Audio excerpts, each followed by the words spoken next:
Twelfth class, good morning. We study about the surface chemistry. Unit हमारी almost complete हो गई है। Today we discuss some NCERT problems of surface chemistry. और हमारे पास जो फर्स्ट क्वेश्चन है, explain what is observe. Explain what is observe. ये हम एनसीईआरटी प्रॉब्लम डिस्कस कर रहे हैं बच्चों। फर्स्ट हमारा ए पार्ट यहाँ पर एक क्वेश्चन है, when a beam of light is pass through a colloidal sol. When a beam of light is passed through colloidal soul. When a beam of light is passed through colloidal soul. Second हमारा है hydrated ferric oxide soul. Electric current is passed through a colloidal soul. Electric current is passed through a colloidal soul. Third question हमारे पास है, an electrolyte NaCl is added to an electrolyte. NaCl is added to ferric hydroxide soul. Ferric hydroxide sol. देखिए बच्चों, हमारा एनसीईआरटी का क्वेश्चन ये है। ये क्वेश्चन मेनी टाइम्स आपके सीबीएसई एग्जाम में आस्क किया गया बच्चों। Explain what is observe. हम क्या ऑब्जर्वेशन करेंगे when a beam of light is pass through a colloidal sol. देखिए बच्चों, हमने एक कोलाइडल प्रॉपर्टी में बताया था आपको, जब एक बीम ऑफ लाइट को हम कोलाइडल सोल से पास करते हैं। देखिए जैसे हमारे पास एक सोर्स ऑफ लाइट है, या आपके पास क्या एक सोर्स ऑफ लाइट है, that is the source of light. ये हमारे पास सोर्स ऑफ लाइट है, इसको स्लिट में से पास कर दिया, that is slit, monochromatic light बोल गई। ये हमारे पास है कोलाइडल सोल। ये हमारे पास क्या है, कोलाइडल सोल है बच्चों। और जैसे इस कोलाइडल सोल से पास करते हैं, जैसे कोलाइडल सोल से पास करते हैं, ये हमारे पास है स्क्रीन। ये क्या होता है, स्क्रीन। तो हमें क्या ऑब्जर्वेशन होता है, जैसे लाइट कोलाइडल सोल से पास होती थी, लाइट क्या हो जाती है बच्चों, स्कैटर हो जाती है। लाइट क्या हो जाती है, स्कैटर। क्लियर, जिसको हम क्या बोलते हैं, टेंडल इफेक्ट। यानी a beam of light is pass through colloidal sol, it can scatter, which is known as Tyndall effect. Clear, तो इट मीन्स हमारा फर्स्ट का जो आंसर वो क्या है, when a beam of light pass through colloidal soul, so it can scatter and path become visible, which is known as Tyndall effect, जिसको हम क्या बोलते हैं, टेंडल इफेक्ट बोलते हैं। क्या बोलते हैं, Tyndall effect, which is known as Tyndall effect. दोबारा समझिए बच्चों, ये हमारा सोर्स ऑफ लाइट है, ये हमने स्लिट से पास किया, मोनोक्रोमेटिक लाइट का फॉर्मेशन हो गया। ये हमारा कोलाइडल सोल है, जैसे लाइट कोलाइडल सोल से पास होगी तो इस लाइट को क्या कर देते हैं, स्कैटर कर देते हैं। क्या कर देते हैं, स्कैटर। यानी when a beam of light pass through colloidal sol, so it can scatter and path become visible. तो ये क्या हो जाती है, स्कैटर हो जाती है, जिससे कि उसका पाथ विजिबल हो जाता है, जिसको हम क्या बोलते हैं, टेंडल इफेक्ट बोलते हैं।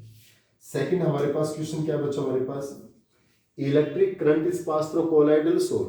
और इलेक्ट्रिक करंट पास करेंगे क्या होगा बच्चों, हमने बताया था इलेक्ट्रोफोरेसिस, कि जब हम इलेक्ट्रिक करंट पास करते हैं, इलेक्ट्रिक फील्ड अप्लाई करते हैं, तो colloidal sol opposite charge plate की साइड में क्या होते हैं, अट्रैक्ट होते हैं, क्या होते हैं, कोएगुलेट। तो electric current pass through colloidal sol, so electrophoresis take place. क्या होती है, इलेक्ट्रोफोरेसिस, यानी व्हेन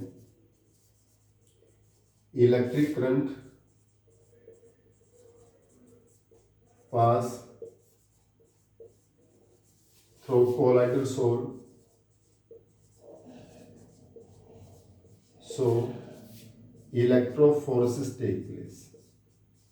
Electrophoresis take place. अगर बच्चों इलेक्ट्रिक करंट पास करेंगे तो क्या होगा? इलेक्ट्रोफोरेसिस। क्या पर होता है? इलेक्ट्रोफोरेसिस।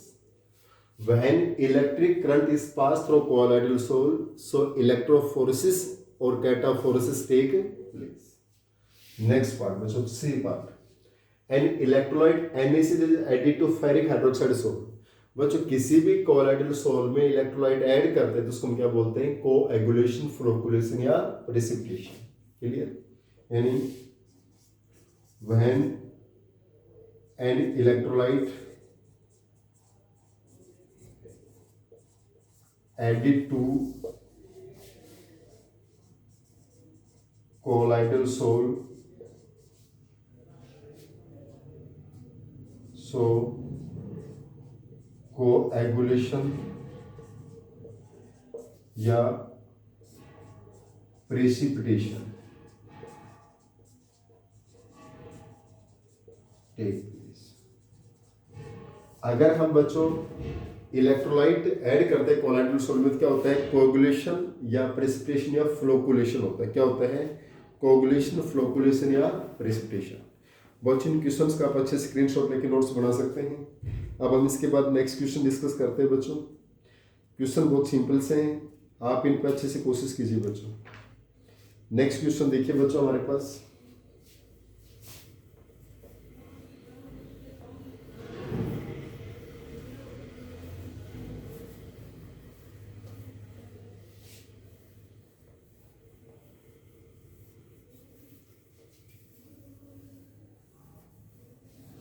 नेक्स्ट क्वेश्चन बच्चा हमारे पास क्या देखिए। Why are powdered substance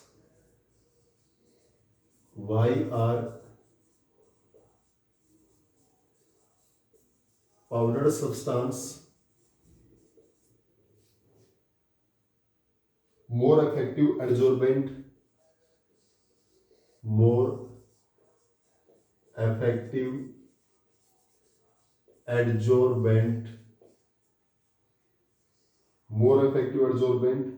than their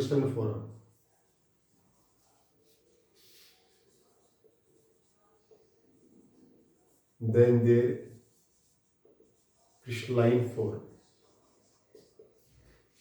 एक क्वेश्चन और लिखता हूं बच्चों।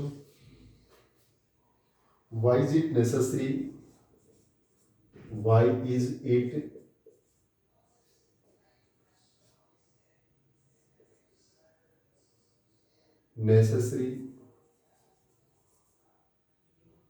to remove CO when ammonia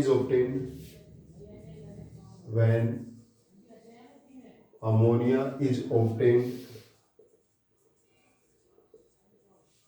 by Haber process?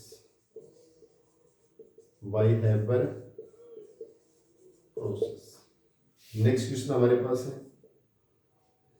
Why is ester hydrolysis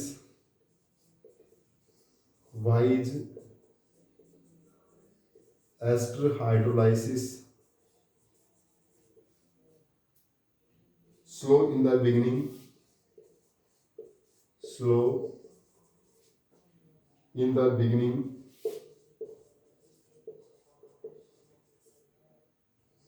and become faster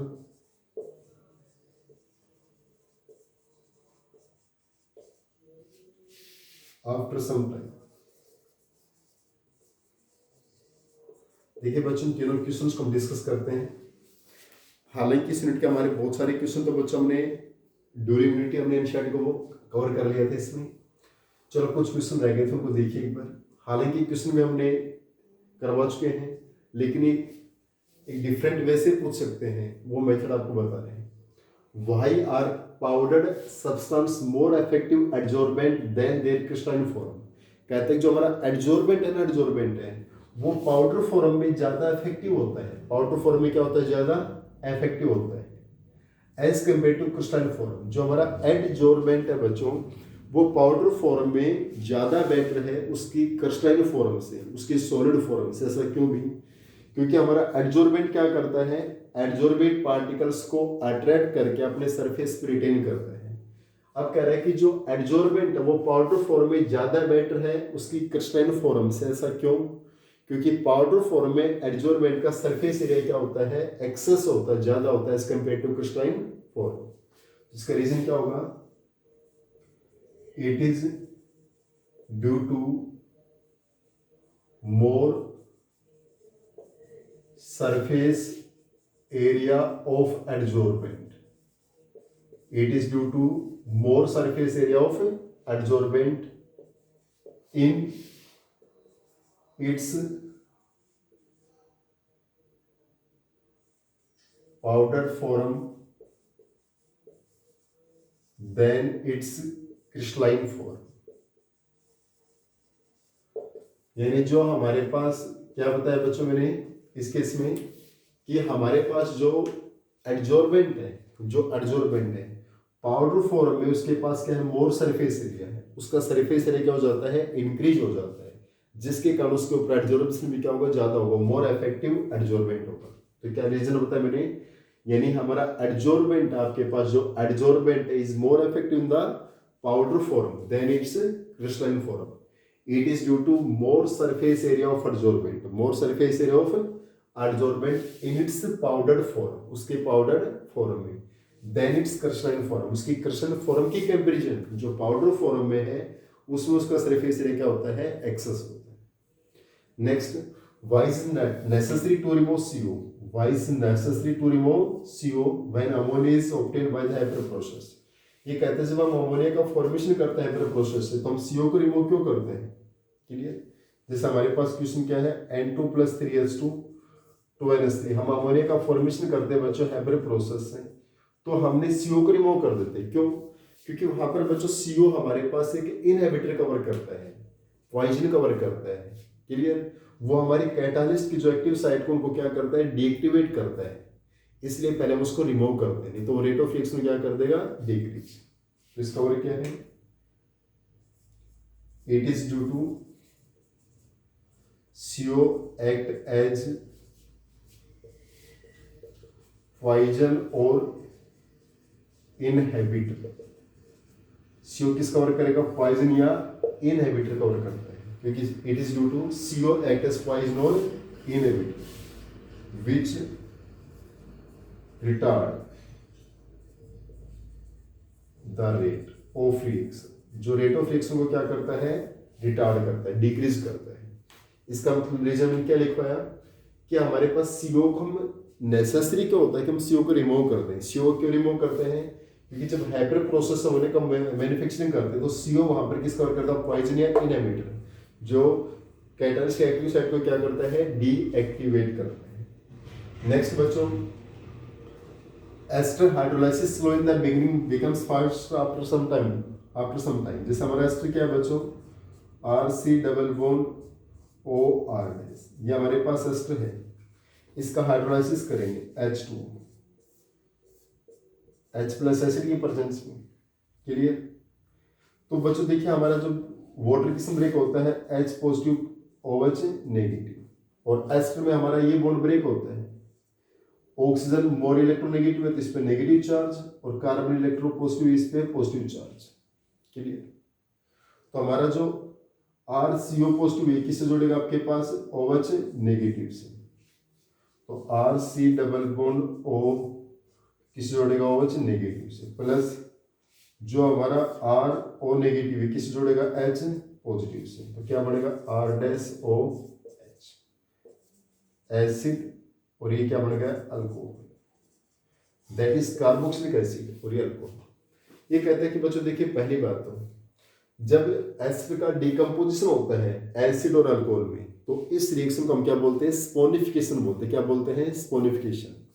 जब एसिड का फॉर्मेशन होता है तो इसको बोलते हैं एसिडिफिकेशन। देखिए बच्चों यहाँ पर इस फॉरवर्ड रिएक्शन को जब एसिड का डिकम्पोजिशन होता है तो इस रिएक्शन को हम क्या बोलते हैं, स्पोनिफिकेशन। क्या बोलते हैं, स्पोनिफिकेशन। और इस बैकवर्ड रिएक्शन को, रिवर्स रिएक्शन को, जहां पर एस्टर का फॉर्मेशन होगा, इसको हम बोलते हैं हम एस्टरिफिकेशन। क्या बोलते हैं? Esterification reaction. क्या बोलेंगे? एस्टरिफिकेशन। एस्टर का डिकम्पोजिशन होता है एसिड और अल्कोहल। दोबारा देखिए, वह एस्टर, ये आपके पास क्या बच्चों? एस्टर है। जब इस एस्टर का क्या होगा? डिकम्पोजिशन। इस एस्टर का डिकम्पोजिशन होगा एसिड और अल्कोहल के अंदर, तो इस रिएक्शन को हम क्या बोलते हैं? स्पोनिफिकेशन। और जब एस्टर का फॉर्मेशन होगा, एस्टर का क्या होगा? फॉर्मेशन फ्रॉम एसिड और अल्कोहल, फॉर्मेशन हो रहा है, तो उसको हम क्या बोलते हैं? एस्टरिफिकेशन। यानी यहाँ पर फॉरवर्ड रिएक्शन को स्पोनिफिकेशन और बैकवर्ड को एस्टरिफिकेशन। जब एस्टर ब्रेक होके एसिड और अल्कोहल में चेंज होता है तो क्या बोलते हैं उसको? स्पोनिफिकेशन। और जब हमारे पास एसिड और अल्कोहल से एस्टर का फॉर्मेशन होता है तो उसको हम क्या बोलते हैं? एस्टरिफिकेशन। क्या बोलते हैं? Esterification reaction. क्लियर? अब बच्चों सबसे मेन फैक्ट क्या बचा हमारे पास? अब देखिए यहाँ पे क्वेश्चन क्या कह रहा है कि हमारा जब एस्टर का हमारा डिकम्पोजिशन होता है एसिड और अल्कोहल में, तो कहता है इनिशियल स्टेज पे जो रेट है ये स्लो होती है, लेकिन आफ्टर सम टाइम इस रिएक्शन की रेट क्या हो जाती है? इंक्रीज। ऐसा क्यों है? क्योंकि बच्चों यहाँ पर जो एसिड है ना, एसिड वो किस कवर करता है? ऑटो कैटालिस्ट का काम करता है। यहाँ पर जो एसिड है ना, अब आपके पास जो ये प्रोडक्ट में एसिड, ये किस कवर करेगा? कैटालिस्ट का। चलिए, इसलिए हमारी रेट क्या हो जाती है? फास्ट। एक टाइप से हम क्या कह सकते हैं? ड्यू टू ऑटो कैटालिस्ट, या तो एक रीजन तो हम ये डाल सकते हैं, ड्यू टू ऑटो कैटालिस्ट। हालांकि ऑटो कैटालिस्ट क्या होता है बच्चों? When product act as catalyst, जब प्रोडक्ट आपका किस कवर करता है? कैटालिस्ट का, तो उसको हम क्या बोलते हैं? Auto catalyst. लेकिन यहाँ पर ऑटो कैटालिस्ट फैक्टर की बजाय हम इसको ज्यादा बेस्ट क्या रहेगा अभी आपके पास? In this reaction acid act as catalyst. Acid act as catalyst. इस रिएक्शन में जो हमारा एसिड है वो किस कवर करता है? कैटालिस्ट कवर करता है। In this reaction acid act as catalyst. यहाँ पर जो एसिड वो किस कवर करता है? कैटालिस्ट का। इसके कारण हमारी जो रेट वो क्या हो जाती है? फास्ट। क्या रीजन बताया हमने कि acid act as the catalyst, और जब एसिड कैटालिस्ट कवर करता है तो हमारी रेट ऑफ रिएक्शन क्या हो गई? फास्ट। बच्चों इसका स्क्रीनशॉट लीजिए, मैं 10 सेकंड के लिए इसको स्टे करता हूँ ताकि आप इसको अच्छे से रिकवर कर पाएंगे। It's okay.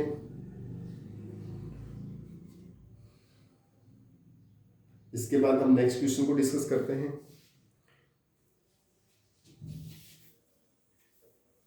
अब हमारे पास जो नेक्स्ट क्वेश्चन वो देखिए,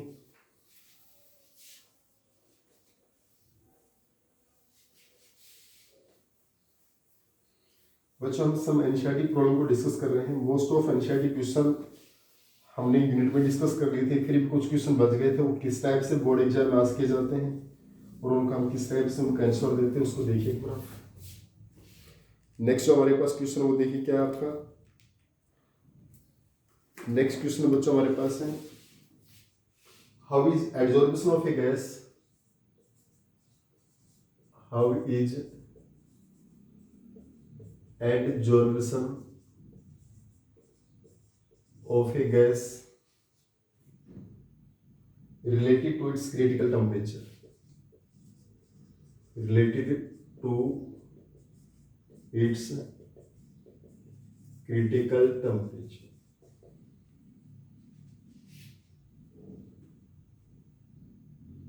Second question है, what is difference in the nature of, what is difference in the nature of dilute soap solution and a concentrate soap solution? Dilute soap solution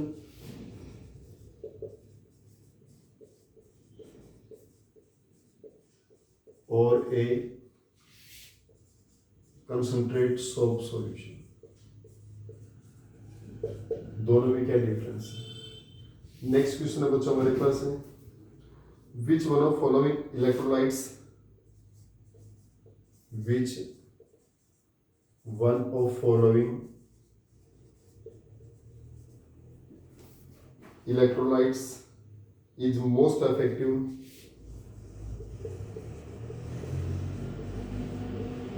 is most effective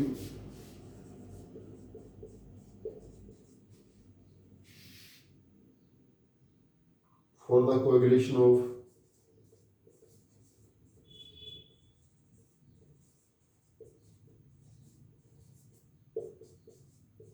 Fe over thrice Sol and Y। और हमारे पास electrolyte है NaCl, Na2SO4 and Na3PO4। ये हमारे पास क्या है, electrolytes. चलिए देखिए बच्चों, हमारा first question, why is adsorption of a gas related to critical temperature. देखिए बच्चों, हमने क्वेश्चन भी डिस्कस किया था। In case of ammonia and carbon dioxide, in case of ammonia and carbon dioxide gas, हम अमोनिया CO2 को compare कर रहे थे, NH3 और CO2 को कंपेयर कर रहे थे। उस केस में CO2 का मोलर मास एक्सेस था as compare to the ammonia, लेकिन एडजॉर्प्शन किसका ज्यादा था, NH3 का as compare to the CO2। जबकि हम बात करते हैं मोलिकुलर मास की, तो CO2 का एक्सेस है किससे, अमोनिया से। मोलिकुलर मास किसका ज्यादा था, CO2 का, लेकिन एडजॉर्प्शन पावर किसकी ज्यादा थी, अमोनिया की। तो उसका रीजन क्या था बच्चों, क्रिटिकल टेम्परेचर। क्या था, क्रिटिकल टेम्परेचर। यानी किसी भी गैस का जितना ज्यादा क्रिटिकल टेम्परेचर होता है, उतनी ज्यादा उसके लिक्विफिकेशन की क्या होती है, कंडीशन, उतनी ज्यादा वंडरवाल फोर्स होते हैं, तो उतने ज्यादा क्या होगी उसकी एडजॉर्प्शन पावर। यानी इसका आंसर क्या होगा, higher the critical temperature, higher the critical temperature of a gas, more tendency of liquefaction, more tendency of liquefaction। यानी higher the critical temperature of a gas, किसी भी गैस का क्रिटिकल टेम्परेचर जितना ज्यादा होता है, मोर टेंडेंसी ऑफ लिक्विफिकेशन, उसकी liquefaction tendency ज्यादा होती है। due to more effective van der Waals force, so that more the adsorption power, more the adsorption। इसका मतलब देखिए बच्चों, किसी भी गैस की जो जो एडजॉर्प्शन है वो क्रिटिकल टेम्परेचर पे डिपेंड करता है। हाँ, यानी किसी भी गैस का जितना ज्यादा क्रिटिकल टेम्परेचर होगा, higher the critical temperature of a gas, higher the critical temperature of a gas, more tendency of liquefaction. अगर गैस का क्रिटिकल टेम्परेचर हाई होगा तो उसकी लिक्विफिकेशन की टेंडेंसी भी क्या होगी, हाई होगी। और due to more effective van der Waals force, उसमें van der Waals force more effective होते हैं, so more the adsorption power, तो उसकी एडजॉर्प्शन पावर भी क्या होगी, एक्सेस हो जाएगी। क्या हो जाएगी, एक्सेस। चलो दोबारा देखिए मैंने क्या बताया, अगर किसी गैस का क्रिटिकल टेम्परेचर हाई होगा तो उसकी जो लिक्विफिकेशन की टेंडेंसी वो भी क्या हो जाती है, हाई हो जाती है। यानी higher the critical temperature, higher the liquefaction, due to more effective van der Waals force, so more the coagulation. तो हमारे पास जो कोएगुलेशन वो किस पे डिपेंड करता है, क्रिटिकल टेम्परेचर पे डिपेंड करता है। क्योंकि जितना ज्यादा क्रिटिकल टेम्परेचर होगा किसी गैस का, उतना ज्यादा क्या होगा उसके इसमें कोएगुलेशन हो जाएगा, उतना ज्यादा क्या हो जाएगा, कोएगुलेशन। क्योंकि जितनी ज्यादा क्रिटिकल टेम्परेचर होगा उतनी हाई क्या होती है, tendency to liquefy of a gas. ठीक है, चलो next question, what is difference in the nature of dilute soap solution और ए कंसेंट सोप सॉल्यूशन। बच्चों डाइल्यूट सोप सॉल्यूशन और कंसेंट सोप सॉल्यूशन में क्या डिफरेंस है। जो हमारे पास डाइल्यूट सोप सॉल्यूशन है वो बच्चों ट्रू सॉल्यूशन का काम करता है, किसका काम करता है, ट्रू सोल्व। और जबकि कंसेंट सोप सॉल्व है वो किसका काम करता है, कोलाइडल सोप। यानी क्या डिफरेंस है, देखिए बच्चों, dilute soap dilute soap solution किसका काम करता है, भी आपका ये ट्रू सॉल्यूशन का काम करता है, ट्रू सोल्व का किसका काम करता है, ट्रू सोल्व। जबकि कंसंट्रेट सोप सॉल्यूशन ये किसका काम करता है, कोलाइडल सोल्व का। ये किसका काम करता है, कोलाइडल सोल्व का काम करता है। किसका कवर करेगा, कोलाइडल सोल्व। दोबारा देखिए बच्चों, अगर सोप का डायल्यूट है, डायल्यूट सोप सॉल्यूशन है, तो किस कवर करेगा? ट्रू सोल का। और कंसेंट सोप सॉल्यूशन है तो किस कवर करेगा? कोलाइडल सोल कवर करेगा। क्लियर? चलो next, which one of following electrolytes is more effective for the coagulation of FeO3 solution? सबसे पहले ये बताओ बच्चों, FeO3 जो हमारा सॉल्यूशन है, कोलाइडल सोल है, ये बच्चों पॉजिटिव चार्ज का है या नेगेटिव चार्ज का है? दोबारा एक बार, हमारा पॉजिटिव चार्ज है या नेगेटिव चार्ज है? Metal hydroxide. देखिए बच्चे, हमारे पॉजिटिव चार्ज कोलाइडल सोल है, कैसे हैं? Positive charge. Metal oxide, metal hydroxide, जितने भी मेटल ऑक्साइड्स थे हाइड्रेटेड, जितने भी मेटल हाइड्रोक्साइड्स हैं, ये हमारे किस में आते हैं? पॉजिटिव चार्ज में आते हैं। ये किस में आते हैं? पॉजिटिव चार्ज कोलाइडल सोल में। तो अगर बच्चों हमारा जो कोलाइडल सोल है वो कैसा भी आपका पॉजिटिव चार्ज, जो कोलाइडल सोल है FeO3, ये हमारा कैसा है? पॉजिटिव चार्ज है। कैसा है ये? Positive charge. तो हमें इलेक्ट्रोलाइट कैसा चाहिए बच्चों? इसका ऑपोजिट चार्ज। तो इलेक्ट्रोलाइट में क्या चाहिए आपका? नेगेटिव चार्ज का। और नेगेटिव चार्ज में हमारा NaCl से क्या आएगा भी आपका? Cl negative. Na2SO4 से क्या आएगा भी आपके पास? SO4 negative. और Na3PO4 से क्या आएगा भी आपके पास? PO4-3। इसका मतलब क्या है? कोलाइडल सोल हमारे पास क्या है? Positive charge. तो इलेक्ट्रोलाइट कैसा होगा? Negative charge. और बच्चों हमारा हार्डली लॉ क्या कहता है? Higher the valency higher the coagulation. तो सबसे ज्यादा वैलेंसी कितनी है? -3, फिर इसकी -2 और ये -1, तो सबसे ज्यादा वैलेंसी किसकी है? Na3PO4। तो ये सबसे इफेक्टिव कोएगुलेशन करेगा, क्योंकि higher the valency higher the coagulation. ये हमने आपको बता रखा बच्चों, हायर द वैलेंसी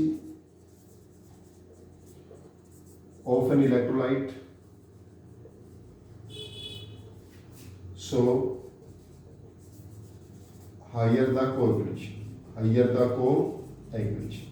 जितनी ज्यादा वैलेंसी होगी उतना ज्यादा क्या होगा? Coagulation. Higher the valency higher the coagulation. जितनी ज्यादा वैलेंसी होगी उतना ज्यादा क्या होगा? कोएगुलेशन होगा। क्लियर? अब इसका स्क्रीनशॉट लेके करिए बच्चों। एक दो क्वेश्चन और बच्चे, वो भी डिस्कस करते हैं। उसके बाद हमारी यूनिट ऑलमोस्ट कंप्लीट। फिर भी आपको कोई प्रॉब्लम आती है तो आप अलग से पूछ सकते हैं बच्चों। क्लियर?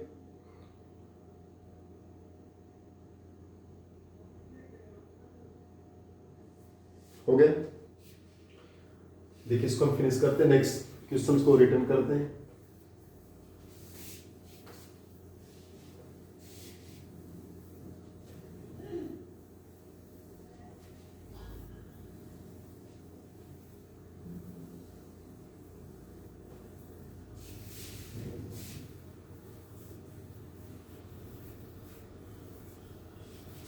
नेक्स्ट क्वेश्चन हमारे पास क्या देखिए बच्चों, what happen to a gold sol, what happen to a gold soul if gelatin is added to it, if gelatin is added to it।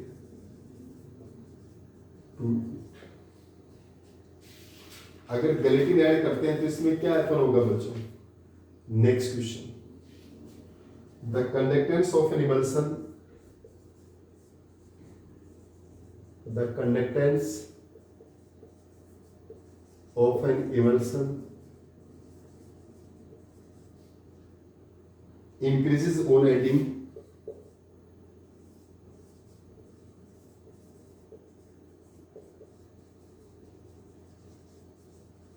common salt। What type of emulsion is this?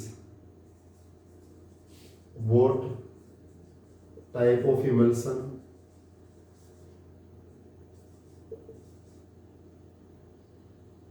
is this? एक किस और ले लेते बच्चों, why does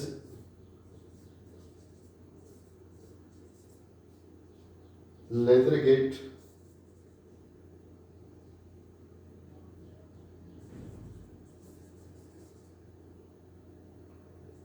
hard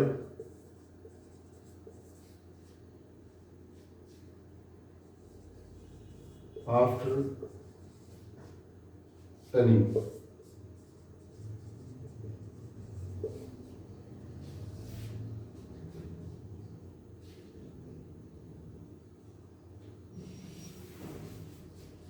देखिए बच्चों हमारे पास क्या है, फर्स्ट क्वेश्चन हमारे पास है, what happen to a gold sol of gelatin is added to it. अगर गोल्ड सोल में हम गेलेटिन को ऐड करते हैं तो क्या होता है। देखिए बच्चों गोल्ड हमारे पास एक मेटल है, गोल्ड हमारे पास क्या है कि मेटल। ये किस टाइप का, लायोफोबिक सोल बनाते हैं। कैसा बनाते हैं, लायोफोबिक सोल। बच्चों गोल्ड हमारे पास मेटल है और मेटल्स क्या बनाती है, लायोफोबिक सोल बनाती है। क्या बनाती है, लायोफोबिक सोल। लेकिन गेलेटिन ऐड करेंगे गोल्ड में तो किसका फॉर्मेशन करेगा, लायोफिलिक सोल का फॉर्मेशन करेगा। किसका फॉर्मेशन करेगा, लायोफिलिक सोल। यानी गोल्ड हमारे पास मेटल्स है और मेटल्स और उनके सल्फाइड क्या बनाते हैं बच्चों, lyophobic sols. So if we add gelatin in a gold soul, so it become lyophilic soul।